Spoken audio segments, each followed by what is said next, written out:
하나님의 뜻이 하늘에서 이루어진 것과 같이 우리 목민의 모든 권속들의 가정 가운데, 삶의 자리 가운데 하나님의 뜻이 이루어지기를 간절히 소망합니다.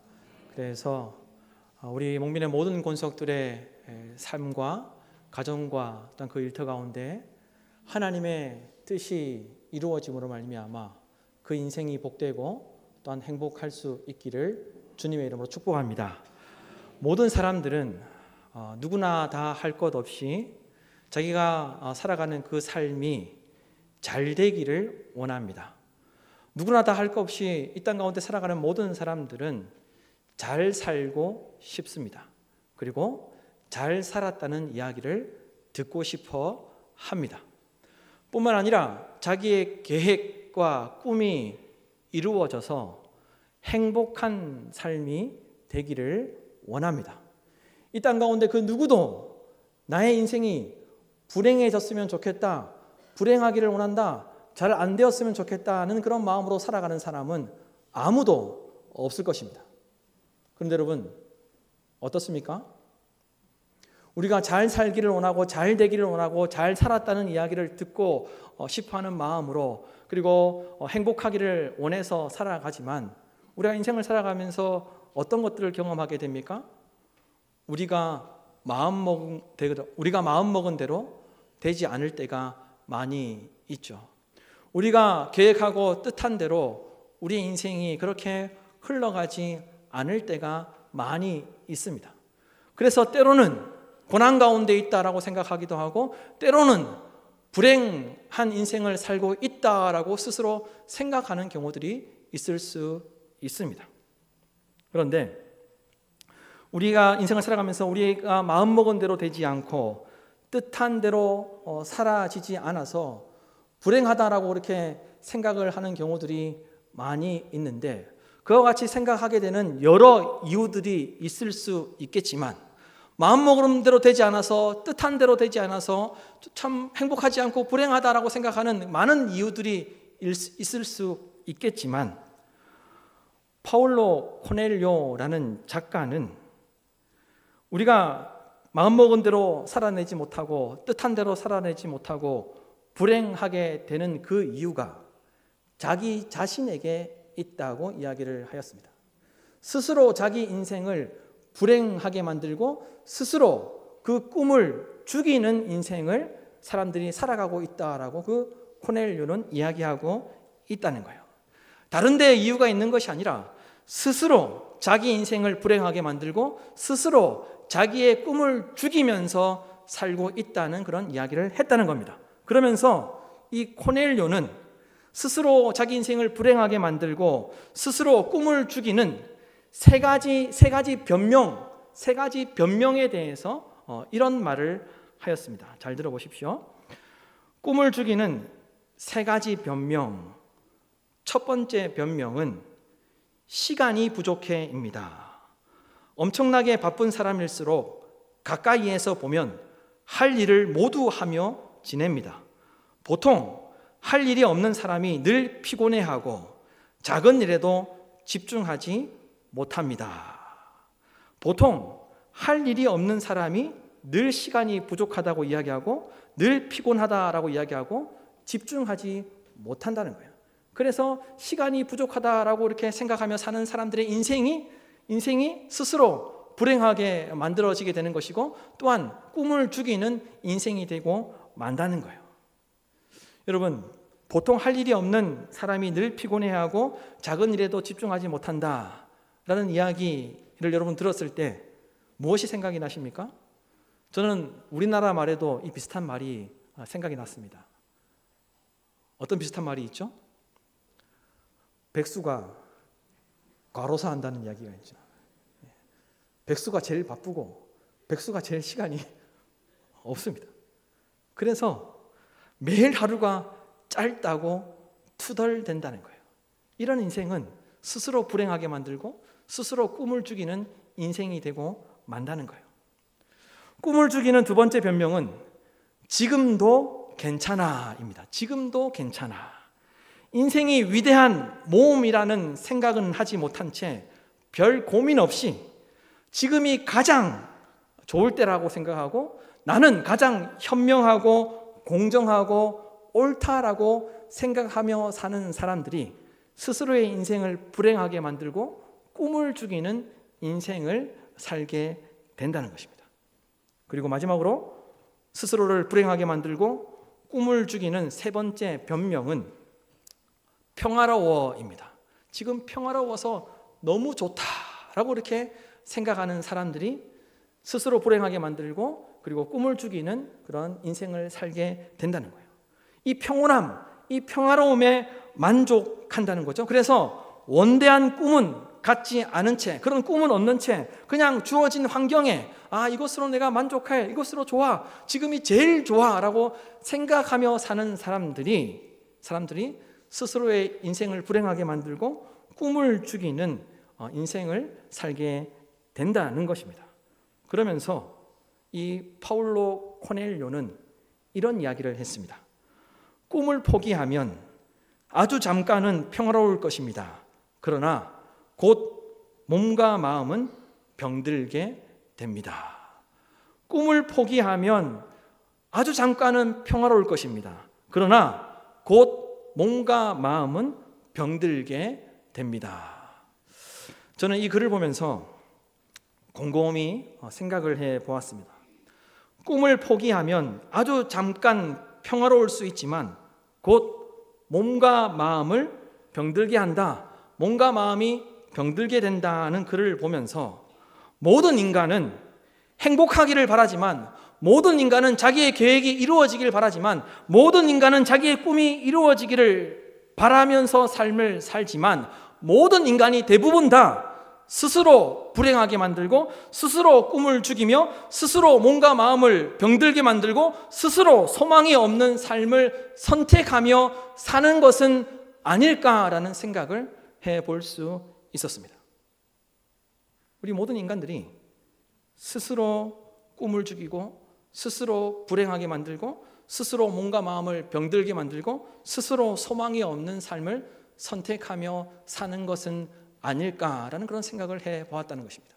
그리고 이와 같은 이런 생각을 우리에게 적용해 보았습니다. 저에게 적용해 보았고 모든 그리스도인들에게 적용해 보았습니다.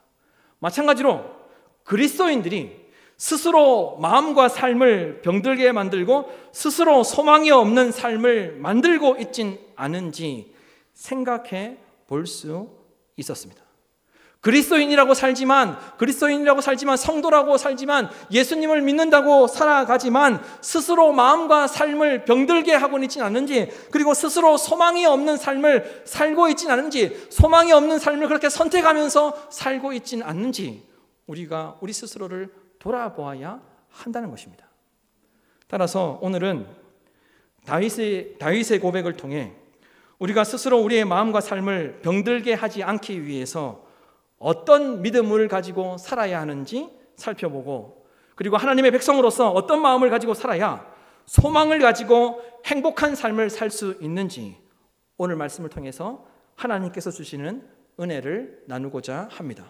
여러분, 첫째로 하나님께 소망을 두고 살아야 행복할 수 있습니다.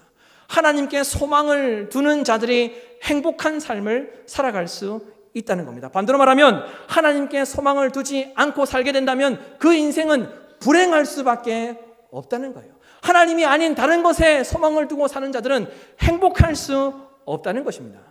여러분, 1절에서 5절 말씀을 보십시오. 1절에서 5절 말씀을 다 함께 한 목소리로 읽도록 하겠습니다. 할렐루야 내 영혼아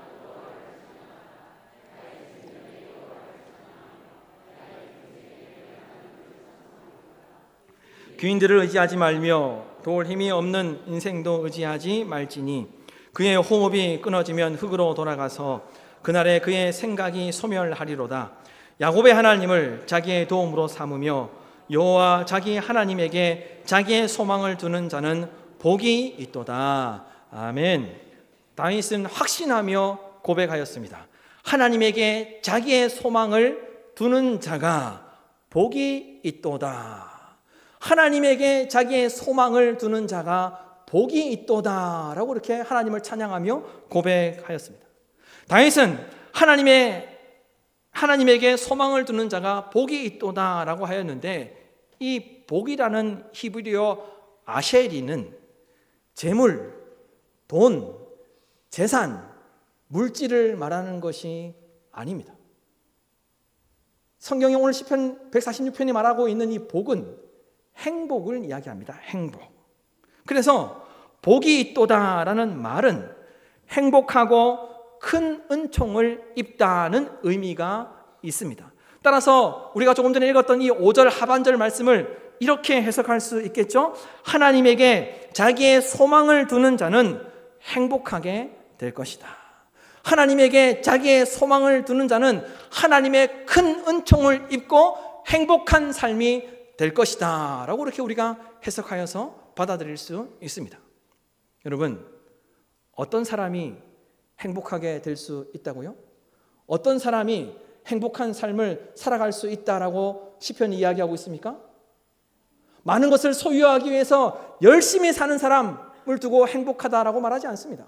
많은 것을 소유한 사람이 행복할 수 있다라고 말하지 않습니다. 하나님에게 소망을 두는 자가 행복하게 될 것이다 라고 이렇게 이야기하고 있다는 거예요. 하나님에게 소망을 두는 자가 하나님의 크신 은총을 입고 행복한 삶이 될 것이다 라고 다윗은 하나님을 찬양하며 고백하고 있다는 겁니다.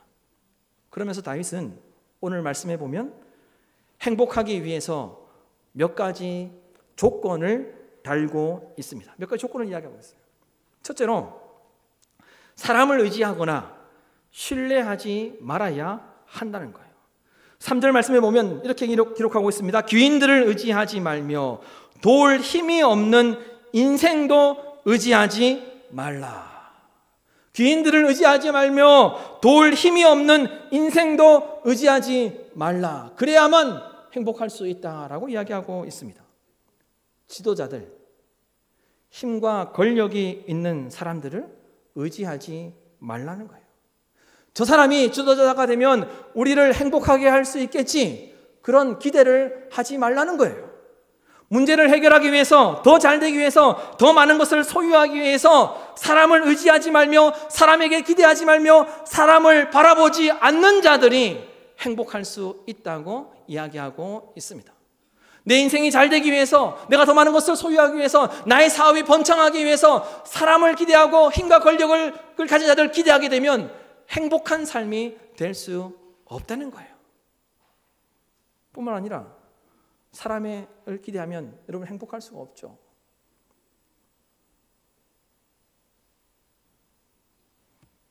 하고 싶은 말이 있었는데 참겠습니다.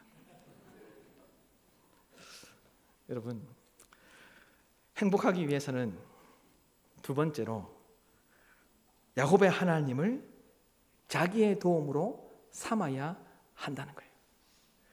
야곱의 하나님을 자기의 도움으로 삼는 자들이 이 땅 가운데에서 행복할 수 있다는 거예요.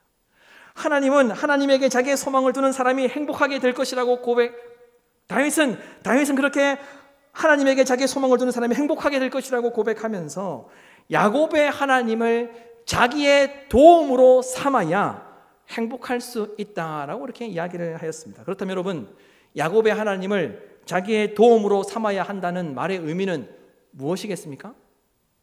우선 이 도움이라는 단어가 아주 재밌고 아주 흥미롭고 중요한 단어입니다. 창세기에 아담과 하와를 두고 하나님께서 말씀하셨을 때 사용했던 단어입니다. 같은 단어를 사용하고 있어요.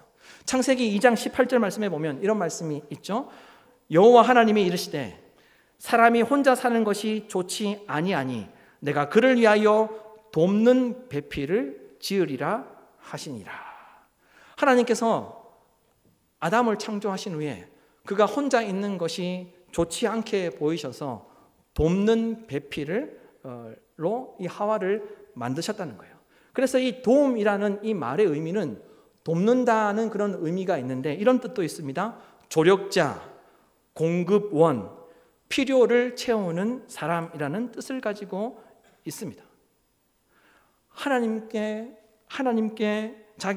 자기의 도움으로 삼는다는 말의 의미가 무엇입니까? 하나님을 나의 조력자로, 하나님을 나의 공급자로, 하나님께서 나의 필요를 채우시는 분으로 그렇게 삼는 사람은 그 인생이 행복하게 된다는 거예요.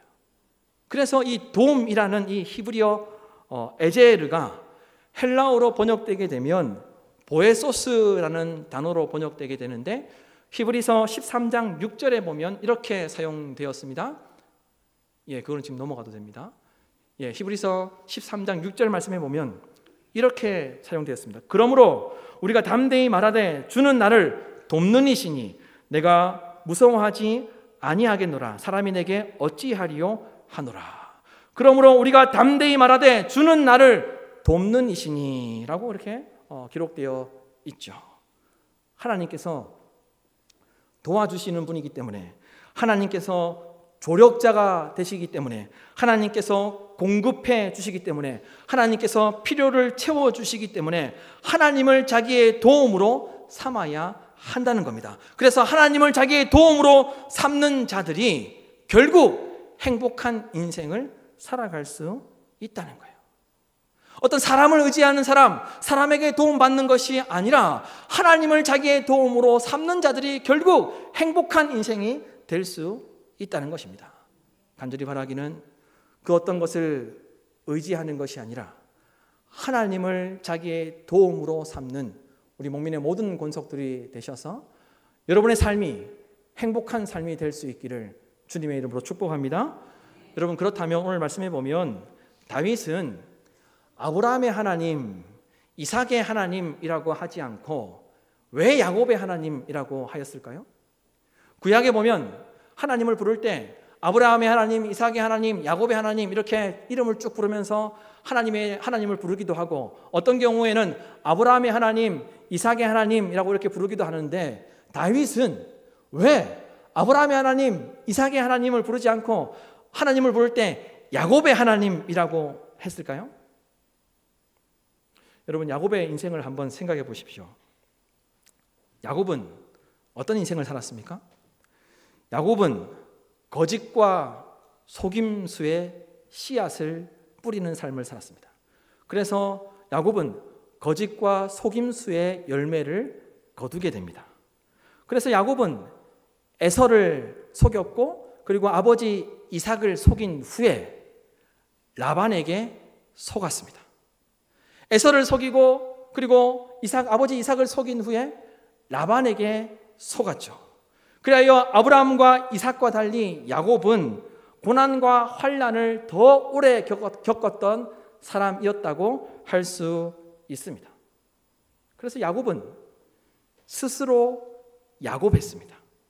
야곱은 스스로 야곱한 인생을 살았다는 거예요.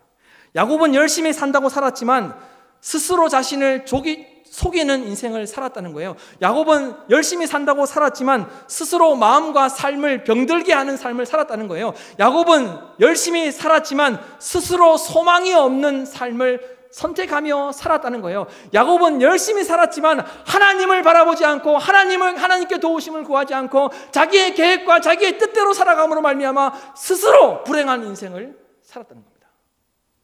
야곱은 열심히 살았지만 스스로 소망이 없는 삶을 선택하며 삶을 사는 사람이었다는 겁니다. 그런데 어떻습니까? 하나님은 야곱에게 계속해서 약속하셨고, 하나님은 야곱에게 약속하셨던 그 약속을 이루시기 위해서 성실하게 충성되게 노력하셨습니다. 야곱이 레아와 라헬과 결혼한 후에 계속해서 라반의 집에 살고 있을 때 어느 날 하나님께서 야곱에게 베델로 돌아가라 라고 이렇게 말씀을 하셨어요. 그래서 야곱이 그 하나님의 말씀을 듣고 라반의 집에서 떠나게 됩니다. 그래서 이 야곱이 고향으로 돌아오는 길에 형 에서를 만나기 위해서 준비를 하게 되죠. 어떤 준비를 했습니까? 야곱은 형 에서가 자기를 죽일 것이라고 생각해서 자기가 먼저 앞장서 가지 않고 레아와 라헬 그리고 자기의 자식들 그리고 모든 재산들을 먼저 앞서 보내게 됩니다. 그래서 형 에서가 어떻게 반응하는지를 보고 그 뒤를 따라가고자 하였습니다. 야곱은 그런 사람이었습니다. 그런데 얼마 후에 이 야곱이 약복 나루에서 하나님의 사람을 만나게 되고 하나님의 사람과 씨름하게 되죠. 그리고 야곱이 하나님의 사람에게 당신이 나에게 축복해 주지 않으면 내가 당신을 놓지 않겠다라고 그렇게 이야기를 하였을 때 이 하나님의 사람이 야곱을 축복하게 됩니다. 그리고 하나님의 사람이 이제 돌아가게 되죠. 그런데 이 하나님의 사람이 그냥 돌아가지 않고 야곱의 허벅지 다리를 쳐서 야곱의 다리를 절게 됩니다. 이렇게 야곱은 이렇게 놀라운 것을 경험하고도 하나님의 약속을 받았음에도 불구하고 야곱은 베델로 가지 않습니다. 형 에서를 만난 후에 베델로 가라는 하나님의 말씀에 순종하지 않고 어디로 가게 됩니까? 야곱은 세겜으로 가게 됩니다. 그리고 세겜에 장막을 치고 세겜에 있는 땅을 사고 세겜에 제단을 쌓고 하나님께 제사를 드리며 세겜에 정착하여서 살고자 하였습니다. 그런데 얼마 후에 야곱에게 어떤 일이 일어나고 맙니까? 아주 불행한 일이 일어나고 말죠. 외동딸 디나가 세겜에서 강간을 당하게 됩니다. 하나님의 말씀에 순종하지 않고 하나님께 약속을 받았음에도 불구하고 놀라운 하나님의 그 역사를 경험하였음에도 불구하고 베델로 올라가라는 하나님의 말씀에 순종하지 않고 세겜에 정착하여서 세겜의 땅을 사고 세겜에서 하나님께 제사를 드리는 그런 삶을 사는 것이 야곱이었습니다. 그리고 그 세겜에서 불행한 일이 있었음에도 불구하고 베델로 돌아갈 생각을 하지 않습니다.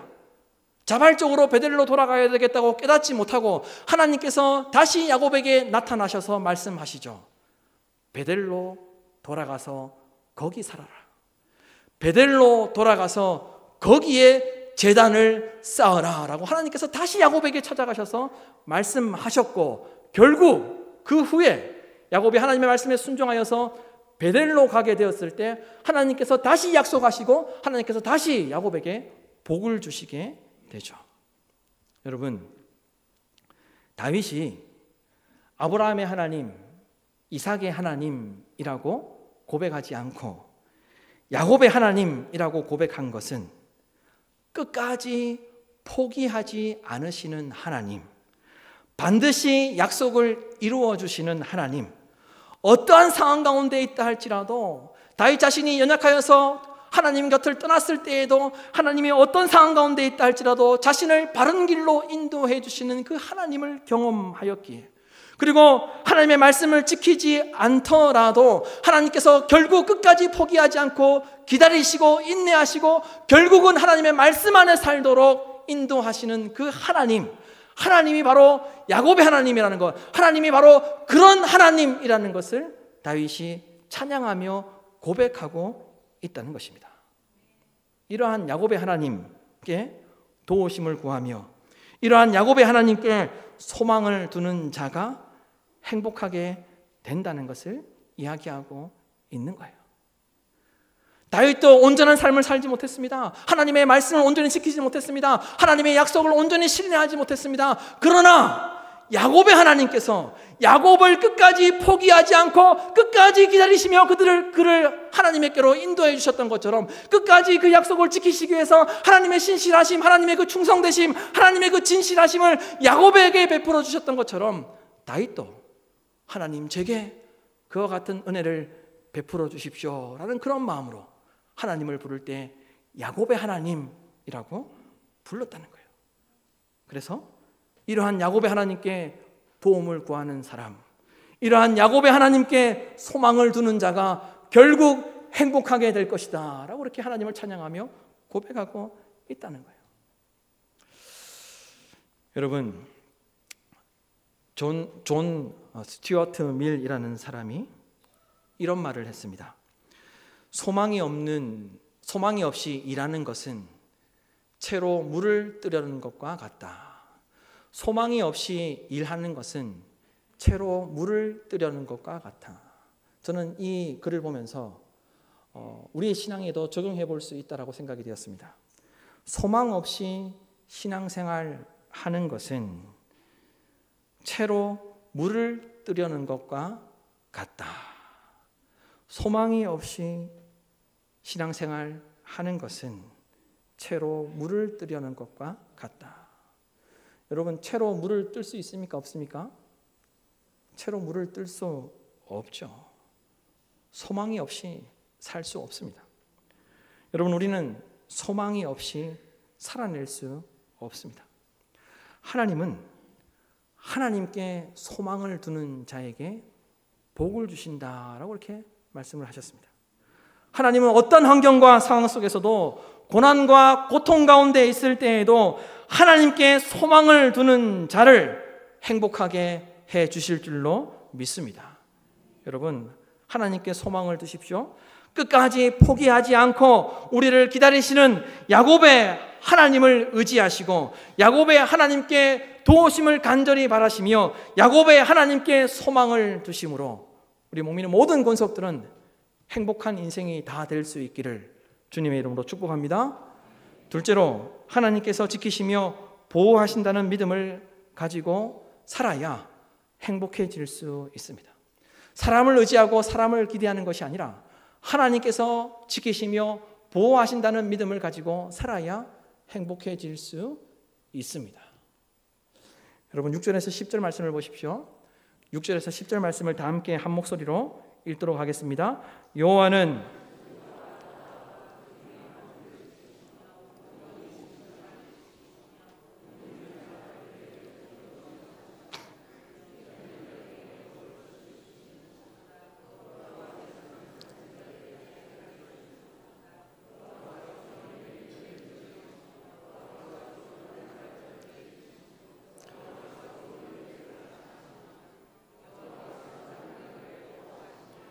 고아와 가부를 붙드시고 악인들의 길을 굽게 하시는도다.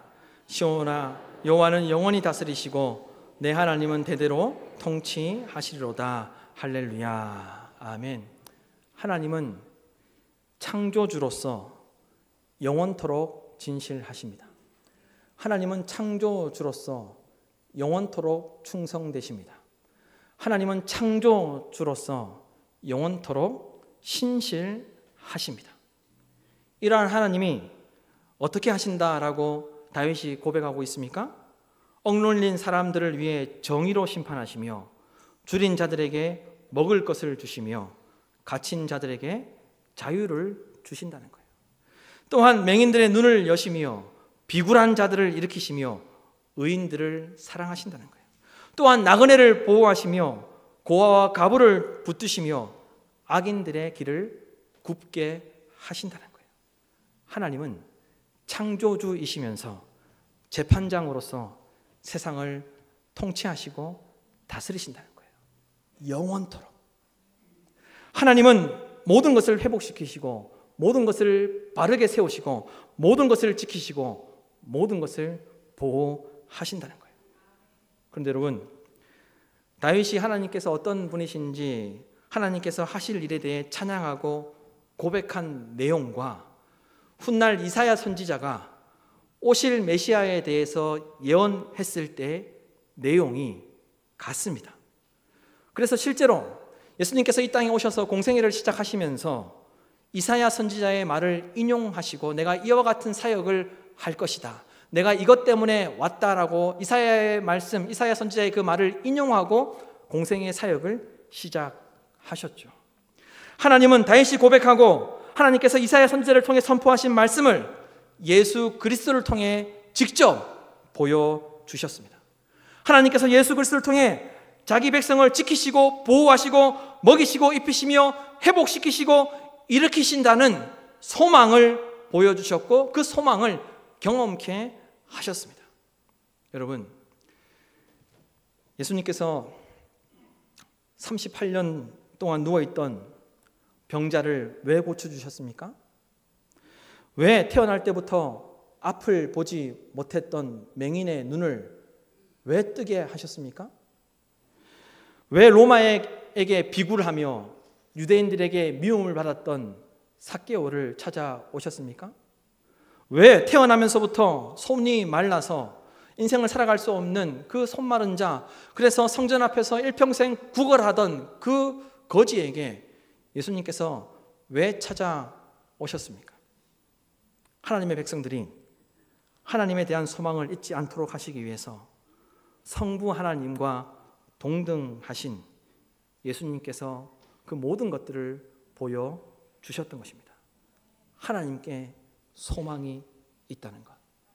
하나님을 만나야, 하나님을 바라봐야, 하나님을 의지하고 하나님께 도우심을 구하고 하나님께 소망을 두는 자들에게 소망이 있다는 것, 행복한 삶을 살아갈 수 있다는 것을 예수님께서 친히 이 땅에 오셔서 직접 보여주셨던 것이죠. 그래서 예수님께서 이렇게 말씀하셨습니다. 나를 본 자는 아버지를 보았다. 나를 본 자는 아버지를 보았다. 여러분, 혹 우리 가운데 내가 할 수 있는 게 아무것도 없어서 비참하다라고 생각하며 인생을 사시는 분들이 계십니까? 힘들고 어려운 상황들로 인해 절망하고 계십니까? 우리 가운데 지금은 이런 생각을 하지 않더라도 누구나 이런 생각을 할 때가 오게 될 것입니다. 저도 마찬가지입니다. 해보고 또 해봤지만 더 이상 해도 안 된다고 생각되어서 포기하고 싶을 때가 있습니다. 그러나 여러분, 이러한 생각들은 모두 다 틀렸습니다. 여러분, 야곱의 하나님은 그 누구도 포기하지 않으셨습니다. 야곱의 하나님은 저와 여러분을 절대로 포기하지 않으십니다. 야곱의 하나님은 포기하지 않으시고 반드시 지키시고 보호하시며 먹이시고 입히시고 회복시키시고 일으켜 주신다는 것을 믿으시기를 바랍니다. 이 일이 확실하다는 것을 하나님께서 독생자 예수 그리스도를 통해 이 땅에 보내어 주심으로 야곱의 하나님께 소망이 있다는 것을 우리에게 확증하여 보여주셨습니다. 그런 여러분, 어떠한 경우에도 소망을 포기하지 마십시오. 그리고 내 인생을 포기하지 마십시오. 그 누구도 포기하지 마십시오. 하나님께 소망을 두시기를 바랍니다. 우리가 야곱의 하나님을 바라보지 않을 때, 야곱의 하나님을 신뢰하지 않을 때 우리 마음에 행복이 아닌 절망이 엄습해 올 것입니다. 간절히 바라기는 야곱의 하나님께만 소망을 두고 야곱의 하나님께만 도우심을 구함으로 우리 목민의 모든 권속들의 삶의 자리와 가정이 행복해지기를 주님의 이름으로 축원합니다.